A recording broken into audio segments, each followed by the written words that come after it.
Hey guys, welcome to our channel foodie plate. ఈరోజు మనం చూపించే రెసిపీ వచ్చేసి మటన్ కీమా కర్రీ అండి. కొంచెం మంది అయితే కైమా అని కూడా అంటారు. మేమైతే కైమా అనే అంటామండి. మరి మీరేమంటారు నాకు కింద కామెంట్ సెక్షన్లో చెప్పండి. సో ఈరోజు అయితే మీకు ఆ రెసిపీయే చూపించిపోతున్నానండి. చాలా టేస్టీగా ఉంటుంది అండ్ ఈజీ ప్రాసెస్ కూడా అండి. ఏంటండి మా ఛానల్ ఇంకా సబ్స్క్రైబ్ చేసుకోలేదు, వెంటనే వెళ్ళి సబ్స్క్రైబ్ చేసేసుకుని పక్కనున్న బెల్ ఐకాన్ క్లిక్ చేసేసి వచ్చి వీడియో చూసేయండి. సో ఫస్ట్ ప్రాసెస్లోకి వెళ్ళిపోదామండి. ఫస్ట్ అయితే మేము కైమా 1 kg తీసుకున్నామండి. అదైతే ఫస్ట్ వాష్ చేసేసుకోవాలి కదండి. మాకైతే ఇలా తామరాకుల్లో కట్టి ఇచ్చారండి. అన్ని చోట్ల కైమా కూడా నీట్గా కొట్టరు, కొన్ని చోట్ల అయితే చాలా బాగా కొడతారండి. మాకైతే ఇక్కడ మేము తీసుకున్న చోట బాగా కొట్టారు. కైమా కూడా చాలా నీట్గా ఉంది. సో ఇప్పుడైతే దాన్ని వాష్ చేసేసుకోవాలండి. బాగా వాష్ చేసుకున్నాక ఒక 2 to 3 టైమ్స్ అలా వాష్ చేసుకోండి. వాష్ చేసుకున్నాక దాన్ని ఒక చిల్లులు గిన్నెలోకి ట్రాన్స్ఫర్ చేసుకోండి. ఇలా అయితే కనుక మీకు కైమా అనేది కిందకి వేస్ట్ అవ్వకుండా ఉంటుంది. ఇలా దీంట్లోకి ట్రాన్స్ఫర్ చేసుకుని నీట్గా ఇలా కడిగేసుకుంటే వాటర్ అనేది కిందకి వెళ్ళిపోతుంది. అండ్ కైమా అనేది కూడా మీకు కిందకి వెళ్ళకుండా నీట్గా ఉంటుంది. ఇలా మొత్తం వాష్ చేసేసుకున్నాక బాగా ఒక 2 to 3 టైమ్స్ దాన్ని బాగా నొక్కి పిండాలండి. అంటే దాని నుంచి ఉన్న వాటర్ అంతా మనకి బయటకు వచ్చేయాలండి. ఇలా పిండితే ఏంటంటే వాటర్ అనేది ఉండదు, వాష్ చేసుకున్నాం కాబట్టి. అలా మొత్తం గట్టిగా పిండేసుకొని ఒక గిన్నెలోకి ట్రాన్స్ఫర్ చేసేసుకోండి. మొత్తం కైమాకంతా చేయండి అలాగే. అది మనం ఒక కుక్కర్లోకి తీసుకోండి. ఫస్ట్ అయితే మనం కైమాని కుక్ చేసుకుంటాము. సో కుక్కర్లో వాష్ చేసిన కీమా తీసుకున్నాక దాంట్లో కొంచెం పసుపు, అలాగే ఒక 3 to 4 టేబుల్ స్పూన్స్ ఆఫ్ కారం అండి.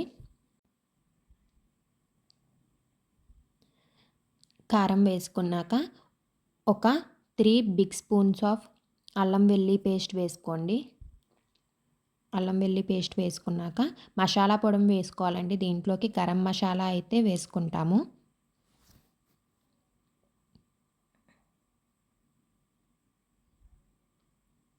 అల్లం వెల్లుల్లి పేస్ట్ వేసుకున్నాక మీకు తగినంత సాల్ట్ వేసుకోండి. కైమాకి సరిపడా వేసుకోండి. అలాగే కొంచెం ఆయిల్ కూడా వేసుకోండి. ఆయిల్ వేసుకుంటే ఏంటంటే కొంచెం స్మూత్గా ఉంటుంది. అలాగే మసాలాలన్నీ కూడా కైమాకి బాగా పడతాయి అన్నమాట. సో అది వేసుకున్నాక ఇప్పుడు మసాలా పొడి వేసేసుకోండి. గరం మసాలా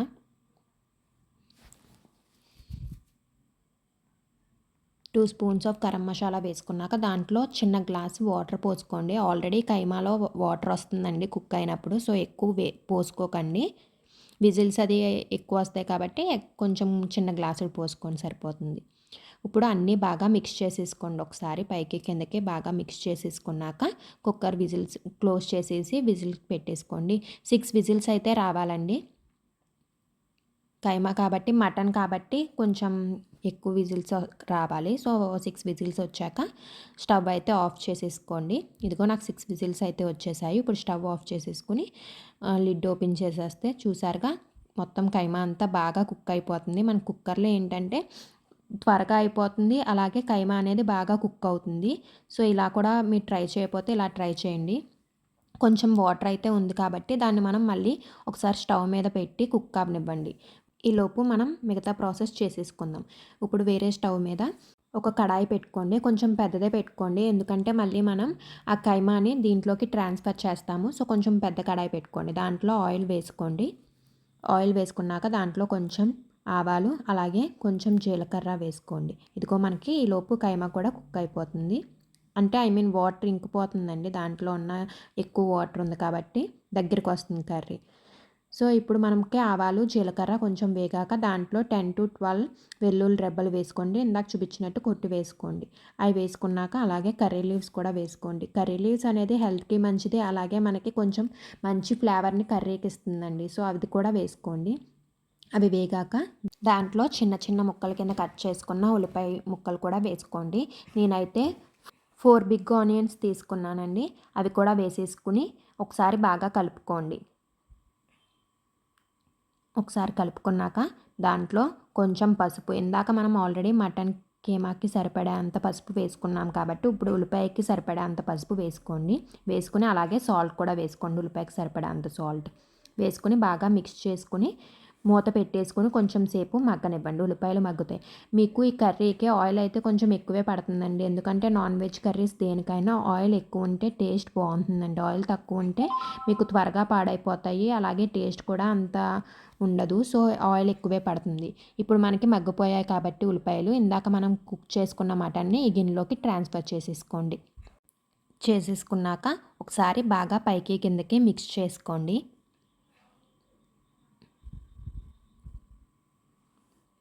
చూసారా, మూలిక అంటారు దీన్ని, అది వచ్చింది. మేమైతే మూలుగా అంటాం, మీరేమంటారండి? లోపలిది టేస్ట్ అయితే చాలా బాగుంటుందండి, కానీ తినటానికైతే మాత్రం చాలా తంటాలు పడాలి. దానికి కూడా ఒక టెక్నిక్ ఉంటుందంటండి. చూసారా, కుక్ అయిపోయింది. మూత పెట్టుకుని కుక్ చేసుకోవాలి. ఆయిల్ అలా పైకి తేలింది అంటే మనకి కర్రీ ఫినిష్ అయిపోయినట్టేనండి. ఇప్పుడు మనం ఏం చేయాలంటే దాంట్లో చీరికల కింద కట్ చేసుకున్న పచ్చిమిరపకాయ ముక్కలు వేసుకోండి. అలాగే కొంచెం కొత్తిమీర అండ్ మసాలా పొడి ఇందాక మనం మటన్లో వేసాం కదండి, దానికి సరిపడా ఇప్పుడు కొంచెం ఇంకో 1 స్పూన్ ఆఫ్ మసాలా పొడి, అలాగే ఒక 1 స్పూన్ ఆఫ్ కారం, 1 to 2 స్పూన్స్ అండి. కారం లాస్ట్లో వేసుకుంటే ఏంటంటే మీకు కర్రీ కలర్ఫుల్గా కనిపిస్తుంది, చూడడానికి కూడా అందంగా ఉంటుంది. సో ఇప్పుడు మనం అన్నీ వేసేసుకుని బాగా ఒకసారి మిక్స్ చేసేసుకోండి. మిక్స్ చేసేసుకుని ఒక 1 or 2 మినిట్స్ ఒకసారి ఉంచి స్టవ్ ఆఫ్ చేసేసుకోవటమేనండి. అంతేనండి, ఎంతో టేస్టీ అయిన కైమా కర్రీ అయితే రెడీ అయిపోతుంది. ఇలా కుక్కర్లో కైమాని కుక్ చేసుకుని ఈ ప్రాసెస్ కూడా ట్రై చేయండి ఒకసారి, టేస్టీగా ఉంటుంది అండ్ అలాగే మనకి త్వరగా కూడా అయిపోతుంది. సో ఈ ప్రాసెస్ ట్రై చేస్తే కనుక ఎలా వచ్చిందో, మీకు ఎలా నచ్చిందో కూడా కింద కామెంట్ సెక్షన్లో అయితే చెప్పండి. ఈ వీడియో కనుక మీకు నచ్చినట్లయితే లైక్ చేయండి, అలాగే మీ ఫ్రెండ్స్ అండ్ ఫ్యామిలీతో షేర్ చేసుకోండి. Thank you for watching. See you in the next video with a new recipe.